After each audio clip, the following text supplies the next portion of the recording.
I have met a lot of Syrians who have told me that even if the war is about to be ended, that they want to leave because they have no water. They don't have the basic necessities for life. Syria was one of those states in the Arab world whose standard of living had become comparable to that of Western European countries.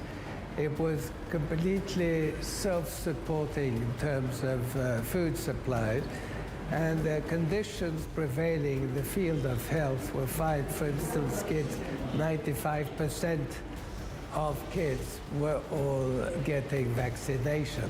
Nowadays, the situation has considerably worsened. The unemployment rate, which was about 8%, is now over 50%. The rate of growth, which was about 4.5% per year per capita, has now become a rate of impoverishment. Workers like me earn 3,000 or 4,000 Syrian pounds per day. With that money, you can't even buy a kilo of bananas. If you have kids, your life will be even more difficult. Following the cessation of the hostilities, the United States has imposed very harsh sanctions on the Syrian people, targeting the weakest strata of the social society in Syria, of the Syrian society. So the poorest people in Syria, the weakest, are targeted now by the most powerful and rich country in the world, the United States of America. This talks to you a lot about the human values and the democracy of the United States. As people around the world struggle to fight COVID-19, countries like Iran and harsh U.S. sanctions face a particularly dire situation.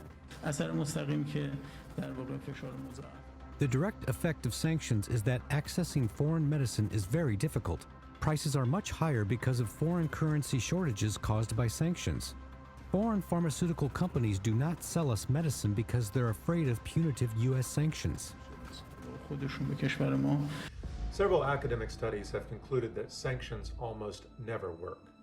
In fact, they very often fail spectacularly to achieve their tactical objectives, producing instead the opposite. This doesn't mean that they aren't painful, that they don't hurt people, especially the most poor and vulnerable in societies over which they are imposed. We've seen this in Iran, for example, and other places, not only during COVID-19, but also following natural disasters.